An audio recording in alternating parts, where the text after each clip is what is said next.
ओम शांति। आज हम मधुर ईश्वरी महावाक्य साकार मूल्य सुनेंगे। 10 जून 2023 की आज की मूल्य की विशेष पॉइंट।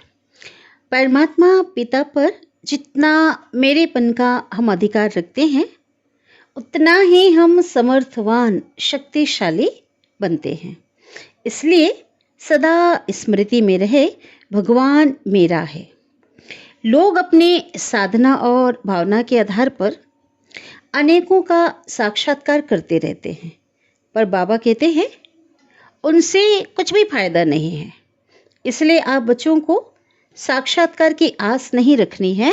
तुम्हें तो साक्षात सर्वसमर्थ सर्वशक्तिमान बाप मिला है। इसलिए आप बच्चों को विघ्नों से घबराना नहीं है। बाबा ने बहुत सुंदर आज सर्विस की युक्ति बताया है। कहा कि अगर आप कहीं ट्रेन में सफ़र कर रहे हो तो उन सभी यात्रियों को की भी सेवा करो, परमात्मा संदेश दो, तो गाड़ी का पूरा डिब्बा ही आपकी प्रजा बन जाएगी। फिर कहा कि तुम मुझे अपना वारिस बनाओ। बाबा कहते अर्थात बच्चा बना लो तो मैं तुम्हारी इतनी सेवा करूँगा जो तुम्हारा बच्चा भी कभी नहीं कर सकेगा।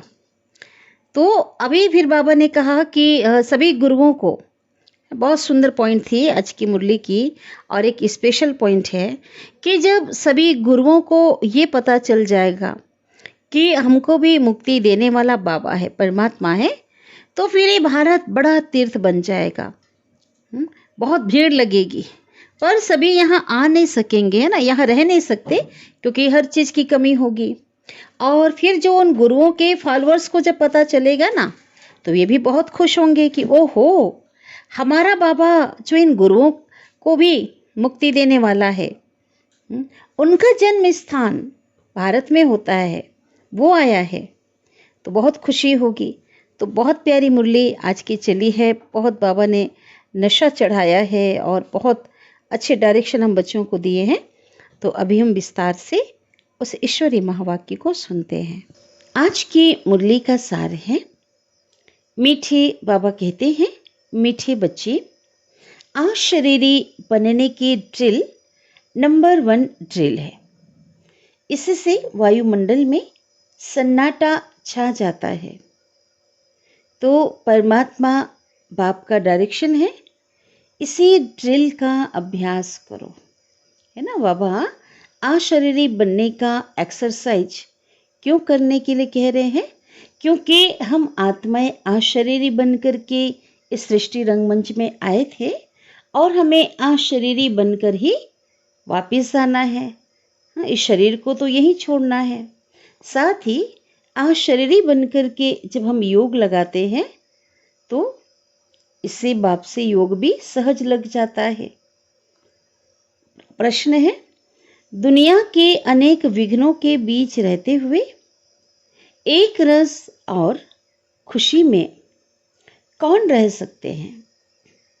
उत्तर, जो किसी भी विघ्न की परवाह नहीं करते। तुम्हारे दुश्मन तो अनेक हैं, विघ्न डालेंगे, कलंक लगाएंगे, गाली देंगे, लेकिन याद रहे कि कलंक लगने से ही तुम कलंगीधर बनेंगे, मोर मुकुटधारी बनेंगे। कहते हैं ना, श्री कृष्ण ने चौथ का चंद्रमा देखा, इसलिए उस पर कलंक लगे। अब इस बात में सच्चाई तो है ही नहीं, तो वास्तव में कृष्ण को कलंक नहीं लगे, लेकिन कृष्ण की आत्मा जब नीचे आई ना, है ना, 84वें जन्म में आई, तो परमात्मा के बनने के बाद इस नए ज्ञान को कोई समझ नहीं सका। परमात्मा को ना जानने के कारण उनको क्या खानी पड़ी? गालियां। हाँ, उनकी सोल को अंतिम जन्म में खानी पड़ी। लेकिन अभी तुम बच्चों पर बहुत कलंक लगते हैं। अंत में तुम कहेंगे, हे भारतवासियों, देखो तुमने बहुत कलंक लगाए हैं और हम अभी कलंगीधर बनते हैं, है ना। जब प्रत्यक्षता बाबा की होगी और लोग पश्चाताप करेंगे, है ना, उस समय बाबा कहते आप बच्चे उन्हें ऐसा कहेंगे। ओम शांति। बच्चों प्रति शिव बाबा का फरमान है। शिव बाबा कहते हैं, मैं ड्रिल टीचर हूं ना। कहते हैं, आ शरीरी भव। बच्चे स्वधर्म में टिक जाओ कि मैं आत्मा शांत स्वरूप हूं। मन मना भव, मामेकम याद करो। एक मुझे याद करो, मन को मुझ में लगा दो। यह तो जानते हो अब धर्म की ग्लानि है। धर्म ग्लानि का जो समय है, यही समय है। गीता में है ना, यदा यदा ही धर्मस्य ग्लानिर्भवति भारत अभ्युत्थानम धर्मस्य तदात्मानं सृजाम्यहम्। तो ये जो श्लोक है, जन्म जन्मांतर हम गाते आए। जब से भक्ति मार्ग शुरू हुआ, गीता का पाठ करते आए, शिव बाबा की पूजा भी करते आए। भले पहचान नहीं थी, लेकिन एक प्रतिमा बनाकर निराकार पत्थर की वो पूजा करते आए। वही शिव बाबा अब आकर के साकार में क्या कहते हैं, चैतन्य में आया हुआ है और वह कहते हैं मामेकम याद करो, है ना। उन्होंने अपना परिचय दिया हुआ है हम बच्चों को और ये डायरेक्शन देते हैं, एक मुझे याद करो। तुम पर फिर से माया का 5 विकारों का परछाया पड़ गया है। अब मैं आया हूं माया पर जीत पहनाने के लिए। इसलिए मन मना भव, क्योंकि तुमको वापिस जाना है मेरे परम धाम में। अगर श्री कृष्ण होता तो कहते मध्याजी भव, अर्थात श्री कृष्ण को कृष्णपुरी में याद करो। ज्ञान का दाता कोई श्री कृष्ण नहीं है। बाबा कहते ज्ञान का सागर, ज्ञान का दाता तो परम पिता परमात्मा है। कृष्ण के पास तो कोई ज्ञान ही नहीं है। वह तो शिव बाबा है जो ज्ञानदाता है। शिव की ही पूजा होती है ना, उनको परमात्मा कहा जाता है। तो हम आत्माओं को वहां जाना है। कहाँ जाना है? जहां से हम आए थे, उस निराकारी दुनिया में, जहां शरीर नहीं है। इसलिए शिव बाबा हमें ड्रिल सिखलाते हैं। यह है नंबर 1 ड्रिल। कौन सा? मन मना भव, अशरीरी भव। आत्मा समझ करके इस देह को भूल आत्मा समझ बाबा को याद करना। तुम सब ब्राह्मण, संगम युगी जो ब्राह्मण है, ब्रह्मा मुख वंशावली, उनको याद करेंगे। किनको? उस परम पिता परमात्मा को।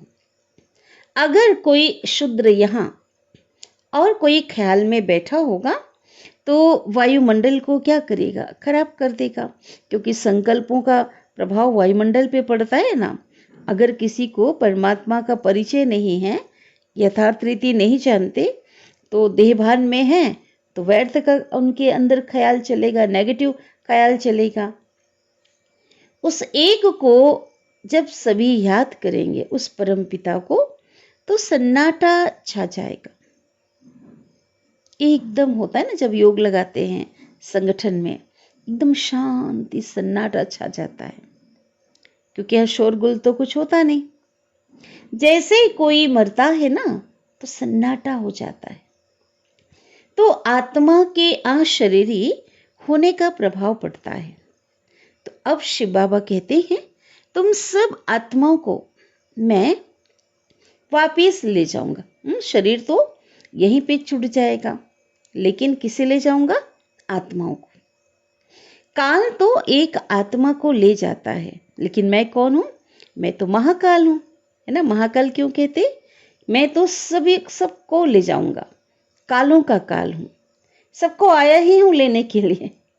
शिव बाबा का आना मना, हम सबको मैसेज मिल जाता है कि हम अब आपको घर जाना है, समय आ गया। और मैं आता हूं साधारण ब्रह्मा के तन में। मैं मनुष्य सृष्टि का बीज रूप चैतन्य हूं। मैंने ही गीता सुनाई थी। देखो तुम्हारे पर अब कलश रखा है ना। माताओं बहनों पर क्या रखा? सिर पे ज्ञान का कलश रखा है। श्री कृष्ण की गोपियों को भी कलश दिखाते हैं। कहते हैं श्री कृष्ण ने मटकी तोड़ी। बाबा कहते अब वह मटकी काहे की? तो बाबा कहते है ना, जो यादगार बना हुआ है ना, तो ऐसा काम श्री कृष्ण ने नहीं किया कि दही का मटकी तोड़ दिया। तो ये बाबा कहते वास्तव में रहस्य बाबा बता रहे हैं। और बाबा कहते सिर पर जो तुम्हारे विकारों की मटकी है ना, देहभान है, 5 विकार हैं, उनको तोड़ते हैं। देहभान को तोड़ते हैं तो देहभान टूटने से क्या होता है, उसके अंदर जो विकार है, देहभान से तो विकारों की उत्पत्ति है, वो समाप्त हो जाते। तो विकारों के मटकी को तोड़ते हैं और ज्ञान अमृत का कलश देते हैं। बहुत सुंदर बाबा ने रहस्य बताया।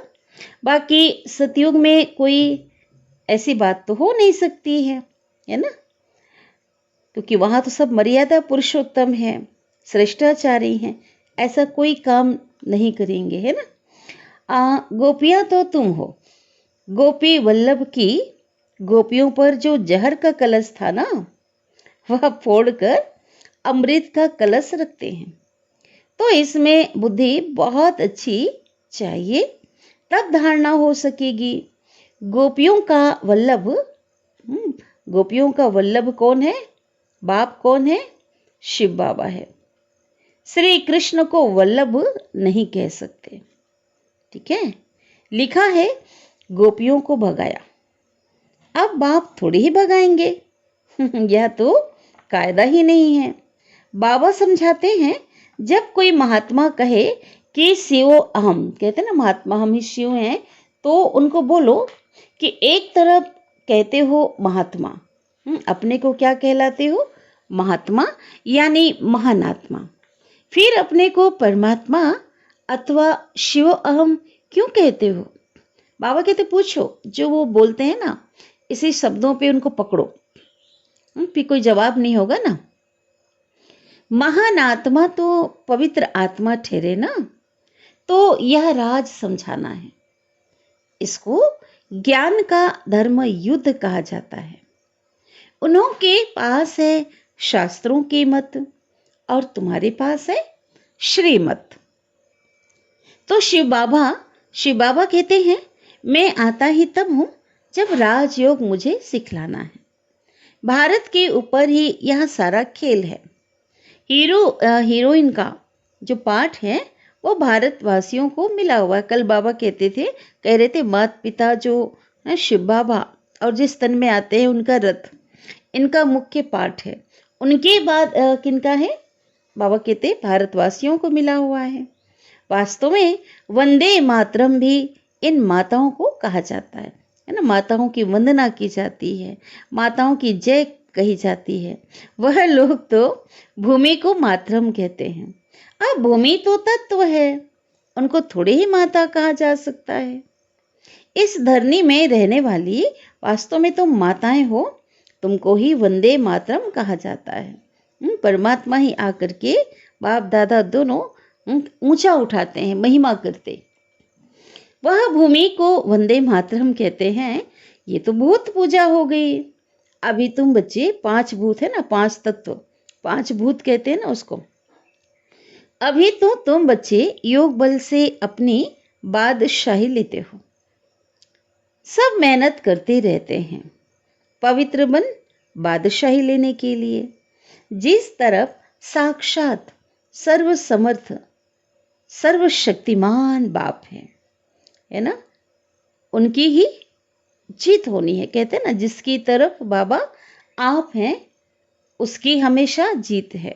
तो भगवान जिसके साथ है उसकी हार तो हो नहीं सकती।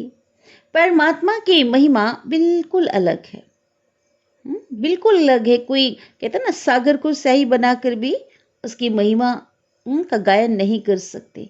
माँ सरस्वती भी उसकी महिमा का बखान नहीं कर सकती, है ना। उनकी महिमा सबसे न्यारी और प्यारी है। और वही आकर के ड्रिल सिखलाते हैं कि मामे कम याद करो, और तो सब तुमको दुख देने वाले हैं, सभी दुश्मन बन विघ्न डालते हैं। यह कोई नई बात नहीं है। हमको कोई दुनिया की परवाह थोड़ी ही है। श्री कृष्ण के लिए कहते हैं, चौथ का चंद्रमा देखा तब इतनी गाली खाई, ऐसा कहते हैं ना। तो बाबा कहते हैं कृष्ण के रूप में थोड़ी गाली खाई उसने, वो तो 16 कला संपूर्ण है ना। लेकिन बाबा कहते हैं वहां कौन गाली दे सकता है, इतना प्योर है ना, परमात्मा का नंबर 1 बच्चा, स्वर्ग का प्रिंस, महाराज कुमार, उसने गाली नहीं खाई। कलंक जिन पर लगते हैं इस समय, उन आत्माओं को, दैवी कुल की आत्माओं को संगम युग में क्या होता है, कलंक लगता है। जब परमात्मा की ब्रह्मा के तन में प्रवेशता होती है और नया ज्ञान और परमात्मा को ना पहचानने के कारण, उनके कार्य को ना पहचानने के कारण लोगों ने क्या लगाए, कलंक लगाए। तो बाबा कहते जिन पे कलंक लगाते हैं ना, वही फिर कलंगी धर बनेंगे। उनको ही राजाई मिलेगी, मोर मुकुटधारी बनेंगे।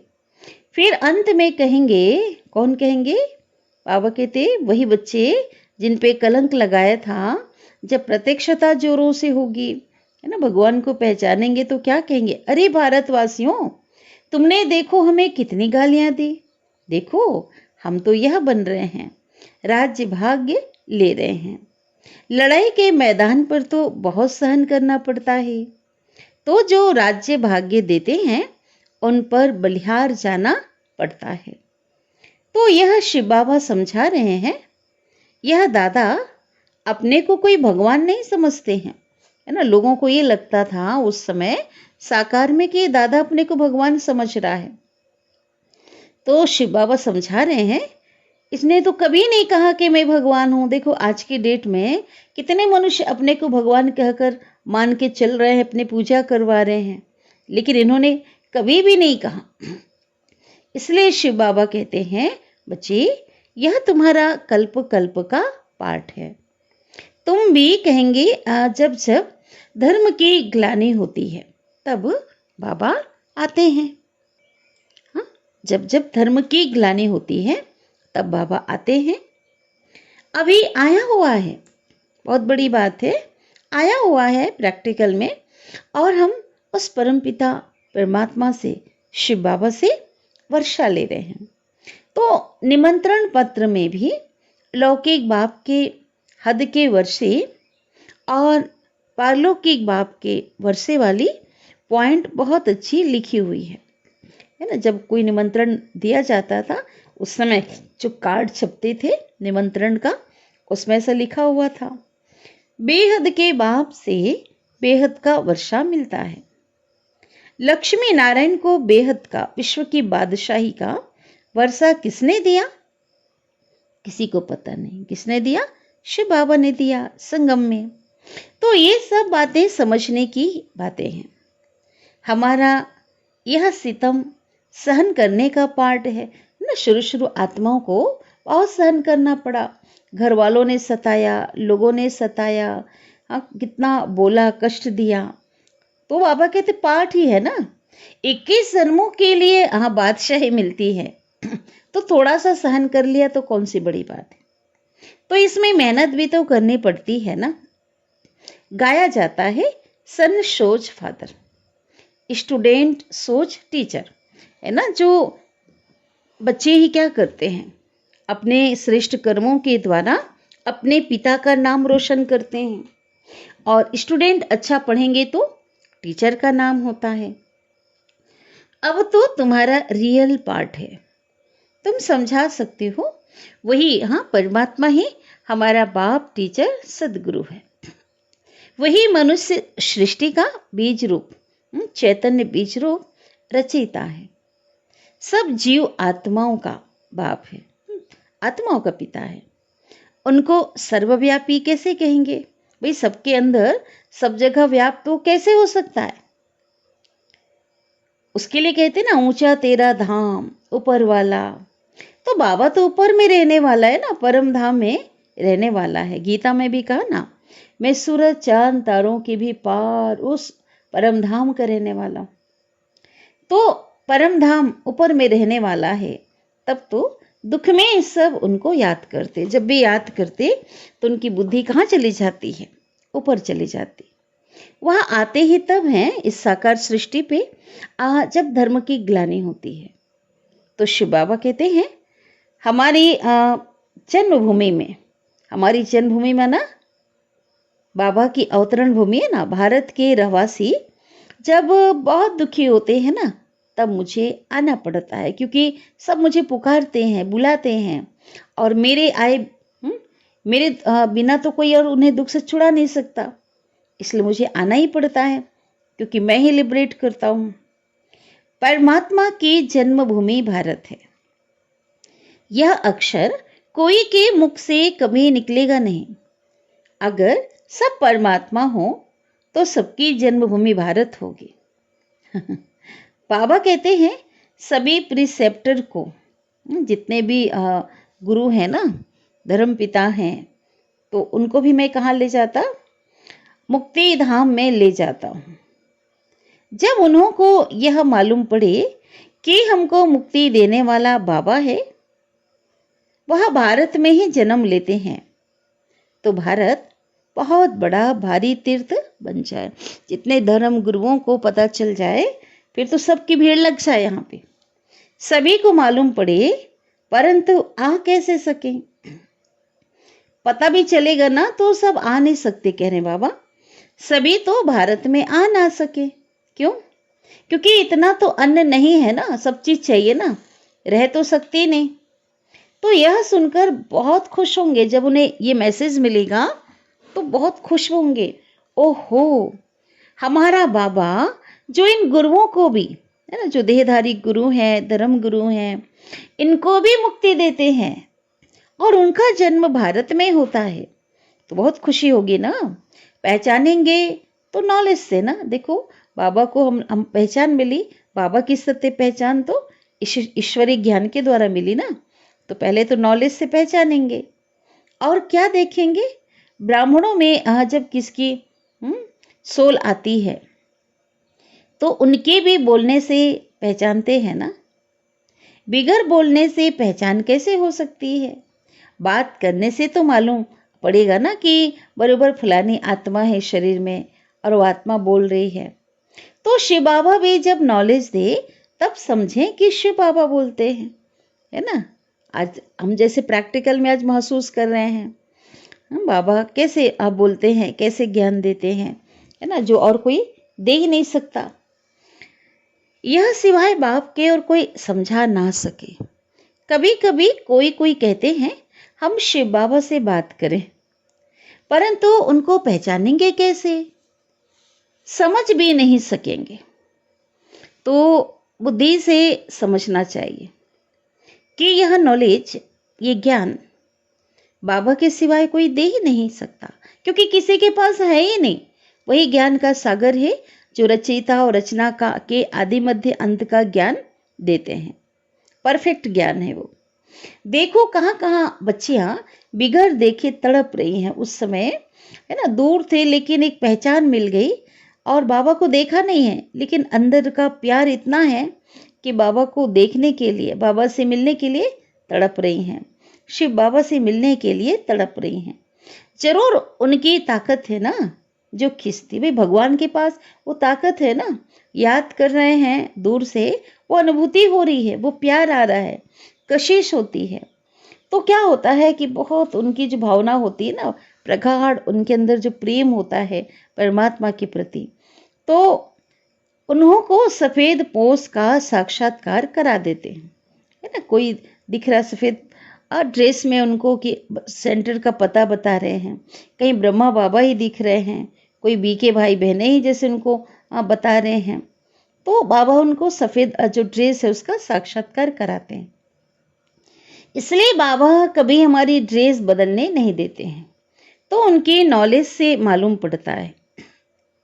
बहुतों को भिन्न भिन्न प्रकार के साक्षात्कार भी होते हैं, परंतु उनसे क्या फायदा? तुम्हारा काम नॉलेज से है, ये नॉलेज कोई दे नहीं सकते। तो यह सारा गुप्त पाठ हुआ ना, परमात्मा का जो पाठ है ना, ये सारा गुप्त है। कहते हैं मैं आत्मा का रूप धारण कर इसमें प्रवेश हो जाता हूँ। तो यह नॉलेज इतनी बाबा ही देते हैं। यह नॉलेज इतनी बाबा ही देते हैं, हम थोड़े ही जानते थे। ब्रह्मा बाबा भी कह रहे हैं हमें थोड़ी पता था ये सब कुछ।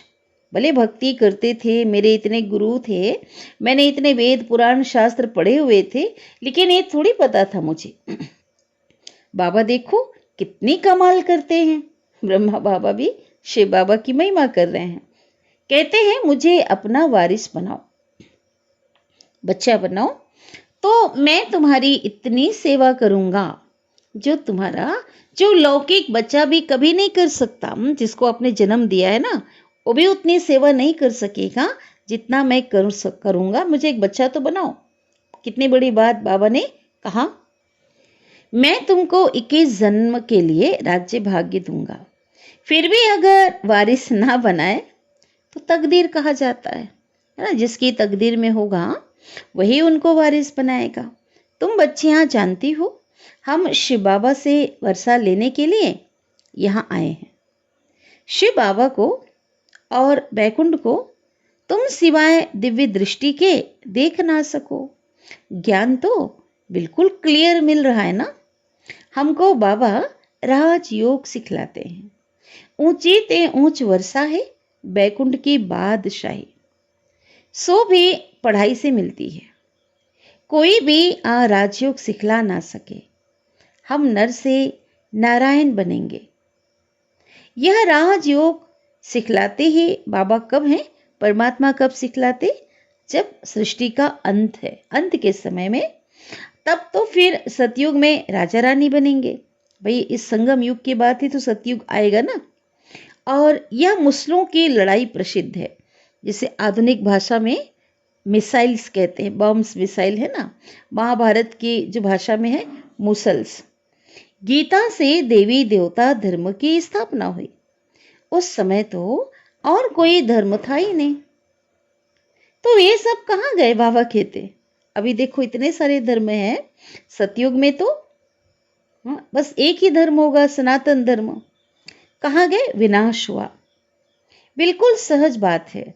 ट्रेन में भी तुम बच्चे बहुत सर्विस कर सकते हो, करते भी है ना बाबा के बच्चे। फिर भी प्रजा तो बन जाएगी। गाड़ी का डिब्बा ही तुम्हारी प्रजा बन जाएगी। देखो बहुत बड़ी बात कह रहे हैं।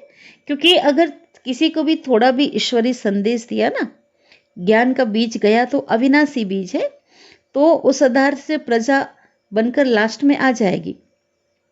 कई तो वारिस बन जाते हैं, संदेश मिलता है ना, लेकिन प्रजा तो बनी जाएगी। बैठ करके सुनेंगे तो उनको बहुत अच्छा लगेगा, क्योंकि उनको तो कहीं और जाना ही नहीं है, कोई जल्दबाजी ही नहीं है कि चलो भाई मेरे पास टाइम नहीं है। बाबा कहते बहुत अच्छे आपको मिल जाएंगे जिज्ञासु। तो उनको अगर मैसेज देते हो तो क्या होगा, उनको अच्छा लगेगा। लिटरेचर हाथ में होना चाहिए, कोई ना कोई किताबें हैं वो हाथ में होनी चाहिए।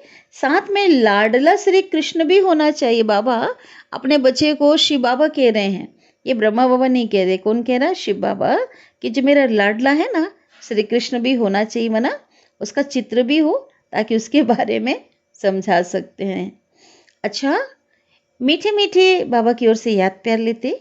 सिकिलिधे बच्चों प्रति माता पिता बाप दादा का याद प्यार और गुड मॉर्निंग। रूहानी बाप की रूहानी बच्चों को नमस्ते। और हम रूहानी बच्चों की रूहानी माता पिता बाप दादा को याद प्यार, गुड मॉर्निंग और नमस्ते। शुक्रिया बाबा, शुक्रिया आपका दिल से पद्मा पदम गुणा शुक्रिया। धारणा के लिए मुख्य सार है। पहली पॉइंट, 21 जन्मों की तकदीर बनाने के लिए शिव बाबा को अपना वारिस बनाना है, बच्चा बनाना है। हर कर्म से बाप, टीचर, सदगुरु तीनों का शो करना है। दूसरी पॉइंट है ना, कि अपना कर्म ऐसा हो, हमारी पढ़ाई इतने अच्छे से पढ़ें, टीचर का शो हो, है ना, हमारी चलन इतनी श्रेष्ठ हो, अपने पिता का नाम रोशन करें। दूसरी पॉइंट है, ज्ञान अभी क्लियर मिल रहा है, इसलिए साक्षात्कार की आश नहीं रखनी है। बाबा कहते साक्षात्कार से तो कुछ प्राप्ति होनी नहीं है ना। साक्षात सर्व समर्थ बाप हमारे साथ है ना। इसलिए विघ्नों से घबराना नहीं है। तो ये एक शब्द ही हमें बहुत बल देता है ना। भाई साक्षात्कार को छोड़ो, साक्षात परमात्मा पिता हमारे साथ है, इसलिए डरने की क्या बात है। सदगुरु बाबा हम बच्चों को वरदान दे रहे हैं। मेरा बाबा, तो मेरा बाबा के स्मृति स्वरूप द्वारा समर्थियों का अधिकार प्राप्त करने वाले समर्थ आत्मा भव। ठीक है, ये याद रखना है। विस्तार है वरदान का।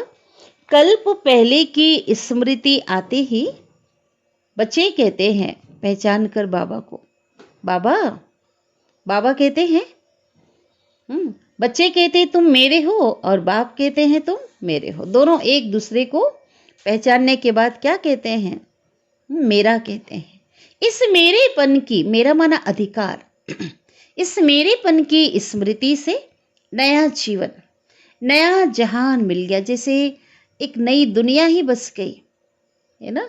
और सदा के लिए मेरा बाबा इस स्मृति स्वरूप में टिक गए। इसी स्मृति के रिटर्न में क्या बन गए, समर्थी स्वरूप बन गए। जो जितना स्मृति में रहते हैं कि भगवान मेरा है, मैं उसका बच्चा हूं, तो उतनी उसको ताकत मिलती है, उतनी समर्थी मिलती है। ठीक है, स्मृति से समर्थी। तो जितना याद में रहते हैं उतना उन्हें समर्थियों का अधिकार प्राप्त हो जाता है। जहाँ स्मृति वहाँ समर्थी है। थोड़ी भी अगर विस्मृति है, भूल जाते हैं, तो व्यर्थ है। इसलिए सदा स्मृति स्वरूप सो समर्थ स्वरूप बनो, स्लोगन है। तो भूलना नहीं है स्लोगन। हार्ड वर्कर के साथ साथ स्थिति में भी सदा हार्ड अर्थात मजबूत बनो, है ना। बाबा के बच्चे जो सेवा करते हैं, तो कई बच्चों की जो सेवा होती है ना, बहुत जो है मेहनत की सेवा होती है, या लौकिक हो या अलौकिक हो, तो बाबा उसी में ही बाबा ने आज जो समझा दिया। चलो सेवा तो हार्ड है, लेकिन आपकी जो स्थिति है, अवस्था भी कैसी होनी चाहिए, ज्ञान योग के द्वारा अपने को मजबूत बनाओ। तो अभी जो है जो जून मास है, मातेश्वरी जगदम्बा का मास है, तो इसमें मातेश्वरी के महावाक्य के कुछ पॉइंट है ना, सुनते हैं। मातेश्वरी जी के मधुर महावाक्य, सृष्टि की आदि कैसे होगी, इस पे है। बहुत मनुष्य यह प्रश्न पूछते हैं कि परमात्मा ने सृष्टि कैसे रची है, पूछते हैं। आदि में कौन सा मनुष्य रचा, जब सृष्टि रची तो सबसे पहले कौन सा मनुष्य रचा। अब उसका नाम रूप को समझना चाहते हैं। अब उस पर उन्हों को समझाया जाता है कि परमात्मा ने सृष्टि की आदि ब्रह्मा के तन से की है। पहला आदमी कौन है, ब्रह्मा रचा है। देखो बहुत सुंदर पॉइंट है। तो जिस परमात्मा ने सृष्टि की आदि की है, तो अवश्य परमात्मा ने भी इस सृष्टि में अपना पार्ट अवश्य बजाया है। अब परमात्मा ने कैसे पार्ट बजाया, कैसे बजाया भाई, जिस तन में तन की उन्होंने रचना रची, उस तन में प्रवेश करके उसने पार्ट बजाया। क्योंकि परमात्मा तो निराकार है ना, तो निराकार होने के कारण साकार माध्यम के द्वारा उन्हें ज्ञान सुनाया, सब बच्चों की पालना की, परवरिश की, शक्ति दिया, सामर्थ्य दिया। तो पहले तो परमात्मा ने सृष्टि को रचा, उसमें भी पहले ब्रह्मा को रचा। तो गोया पहले ब्रह्मा की पवित्र आत्मा हुई ना, उनकी आत्मा क्या हुई, ज्ञान योग से पवित्र हुई, और वही जाकर के सतयुग में श्री कृष्ण बने। और उसी तन से, ब्रह्मा के तन से फिर देवी देवताओं की सृष्टि की स्थापना की। तो दैवी सृष्टि की रचना ब्रह्मा के तन द्वारा कराई। तो देवी देवताओं का भी आदि पिता कौन ठहरा, प्रजापिता ब्रह्मा। ब्रह्मा सो श्री कृष्ण बनता है, और वही श्री कृष्ण का फिर अंत का जन्म ब्रह्मा का तन है। अब ऐसे ही सृष्टि का नियम चलता आता है। अब वही आत्मा सुख का पाठ पूरा करके, है ना, जो सतयुग में जो थी आत्मा श्री कृष्ण के रूप में, या जो देवी देवताएं थे, वो अपना पाठ बजाकर कहाँ आती है? अभी दुख के पाठ में आती है।